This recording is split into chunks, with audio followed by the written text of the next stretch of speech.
तुमे माने केबे लुचकाली खेल खेलिथिबो ठीक कथा किंतु तुमे एमिति किछि स्थान भाव जेउठी तुमे लुचि परिबो एवं अन्य माने तुमको देखि परिबे नाही तबे तुमे सेमिति जगह काहेकि बाछिलो जे जेउठी तुमको अन्य केहि देखि परिबे नाही तुमे केबे काच झरका पछरे लुचिया पई चेष्टा करिथांत कि निश्चिंत भाबरे नुहे कारण जदि तुमे काच झरका पछरे लुचिबो ताहले तुम सांग माने तुमको देखि परिबे एवं तुमको खोजी कि पाई परिबे तबे प्रश्न होउची तुमे माने समस्त वस्तु मानक माध्यम रे जिनिस गुडी को देखि परिबो कि वर्तमान मु एठी खंडिए कागज रखिछि वर्तमान तुमे लक्ष्य कर एई कागज माध्यम रे एहार पछ पार्श्व ए जो कागज देखुछ ए कागज माध्यम रे एहार पछ पार्श्व थवा वस्तु मानक तुमे देखि पारुछ कि आंसर होची ना सेही वस्तु माने जेउ मानक माध्यम रे हम जिनिस गुडी को देखि परिबा से गुडी को हम स्वच्छ वस्तु बोली कहा जाय एही काच ग्लास रे थिबा पानी वायु किछि प्लास्टिक गुडी को हेउची स्वच्छ वस्तुर उदाहरण तुमे काच माध्यम रे एहार पछ पार्श्व रे थिबा मोहम्बती को सहज रे देखि पाउछंती पानी माध्यम रे मध्ये हमें देखि पाउछंती तेणु एमानको स्वच्छ वस्तु बोली कहा जाय उदाहरण स्वरूप तुम ये लक्ष्य कर दुकानी माने साधारणतः ग्लास किंबा प्लास्टिक रो स्वच्छ पात्र रे बिस्कुट चॉकलेट एवं मिठा परी अन्य खाद्य पदार्थ रखि थांती जेउथिरे तुमे माने आसी निज पसंदर चॉकलेट बा निज पसंदर बिस्कुट टी को नै परिबो अन्य पक्षरे किछि वस्तु अछि जेउ मानक माध्यम रे तुमे माने किछि जिंस देखि भी परिबो नाही उदाहरण स्वरूप ए कागज खंडटी को वर्तमान जदि मु ए कागज टी को एही जळुथिबा मोहम्बती और काच ग्लास सामने रखिबी तबे एहार पछ पार्श्व रे ए आलोक हमकु संपूर्ण भाव रे देखा जाउ नाही बा ए काच माध्यम रे आमे सेमानकर पछरे थिबा वस्तुटी को देखि पारु नाहंती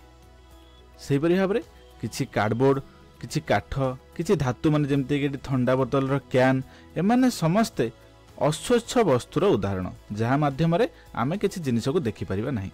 एही परि भाव रे वस्तु माननको विभागीकरण करिवार यह एक अनन्य उपाय जेउथिरे आमे जानि परिबा केउठी स्वच्छ वस्तु एवं केउठी अस्वच्छ वस्तु वर्तमान चलंतु किछि रोचक तथ्य देखिबा देख प्रथमे मु कोन करछि एठी जो कागजटी नेथिली एथिरे किछि तेल गुडी को भलो भाबरे घसी दउछि ठीक अछि वर्तमान तेलटी घसला परे एठी लक्ष्य कर मो पाखरे गोटे मूल कागज थिला वर्तमान एठी होछि से कागज जेतबेले से कागजटी को मु मोहम्बती सामना को नेउछि मते मोहम्बतीटी बा आलोक आदौ देखा जाउ नाही ठीक अछि किंतु वर्तमान जेतेबेले कागज पे तेल घसिया परे एठी मु एइटा को मोहम्बती सामना को नेउछि पूर्व अपेक्षा आलोक अधिक स्पष्ट भाव रे देखा जाउछि किंतु एही तेल घसा कागज माध्यम रे तुमे आलोक को स्पष्ट भाव रे देखि पारुछ कि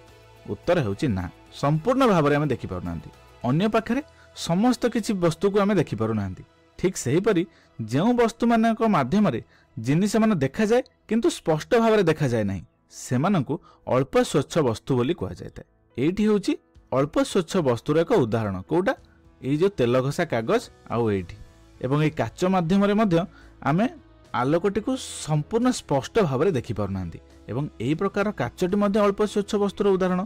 किंतु तुमे जानि पारुछ जे एहार अन्य पाखरे किछि गोटा अछि जहा कि एहाको आलोकित करूछि तबे एही सब परीक्षा रे आमे उपनीत हेबा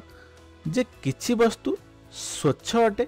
जहा माध्यम रे सेमानकर पछ पार्श्व थिबा समस्त वस्तु हमकु स्पष्ट भाव रे देखा जायता किछि अस्वच्छ थाए जहा माध्यम रे हमकु किछि भी देखा जाय नाही एवं किछि वस्तु